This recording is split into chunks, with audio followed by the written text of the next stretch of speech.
ശബരിമലയിലെ ഉറക്കുപാട്ടായ ഹരിവരാസനം അടക്കം ക്ഷേത്രചരിത്രം 5 ഭാഷകളിൽ പുസ്തകരൂപത്തിൽ ഒരുങ്ങുന്നു. ഹരിവരാസനം ചാരിറ്റബിൾ ട്രസ്റ്റിന്റെ ആഭിമുഖ്യത്തിൽ തയ്യാറാക്കുന്ന നോവലിന്റെ മലയാള പതിപ്പ് ലീല ഉപാധ്യായയാണ് രചിക്കുന്നത്.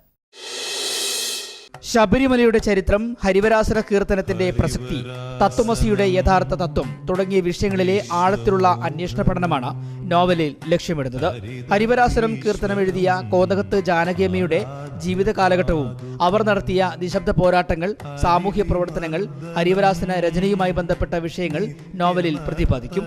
നോവലിൽ ഞാൻ ചിക്കാഗോന്ന് തുടങ്ങാൻ കാരണം നമ്മൾ ഏറ്റവും ലേറ്റസ്റ്റ് ടെക്നോളജിയിൽ വിശ്വസിക്കുന്ന പുതിയ ആൾക്കാരാണ്. അപ്പോൾ ലേറ്റസ്റ്റ് ടെക്നോളജിയിൽ നിന്നും എങ്ങനെ നമുക്ക് നമ്മുടെ സാംസ്കാരികമായിട്ടുള്ള ഒരു വശത്തേക്ക് നടന്നു വരാം എന്നുള്ള ഒരു വഴി കൂടെയാണ് ഞാൻ ഈ നോവലിൽ കൂടെ കാണിക്കുന്നത്. ഒരു വർഷത്തോളമുള്ള സമഗ്ര ഗവേഷണ പഠനങ്ങൾക്ക് ശേഷമാണ് ലീല ഉപാധ്യായ ഹരിവരാസന ചരിത്ര രചനയിലേക്ക് കടക്കുന്നത്. ഹരിവരാസന രചനയുമായി ബന്ധപ്പെട്ട അപൂർവ രേഖകൾ ഹരിവരാസനം ട്രസ്റ്റ് രചയിതാവിന് കൈമാറി. 97 വർഷം പിന്നിട്ട ഹരിവരാസനത്തെക്കുറിച്ച് പുറലോകം അറിയുന്നത് ചരിത്ര ഗവേഷകനായ ഡോക്ടർ സുരേഷ് മാധവനും കോതകത്ത് ജാനകിയമ്മയുടെ ചെറുമകനും ഹരിവരാസനം ചാരിറ്റബിൾ ട്രസ്റ്റ് ചെയർമാനുമായ മോഹൻകുമാറുമായുള്ള കൂടിക്കാഴ്ചയിലാണ്. ചരിത്രവും ഐതിഹ്യവും കൈകോർക്കുന്ന ഹരിവരാസനം നോവലിലൂടെ ഒരു ദേശത്തിന്റെ ജീവിതം പുതിയ തലമുറയ്ക്ക് പങ്കുവെക്കുകയാണ്.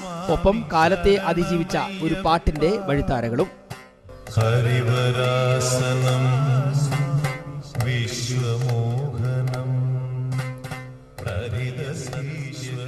അജീഷത്തോളി, ജീവൻ ന്യൂസ്, കോഴിക്കോട്.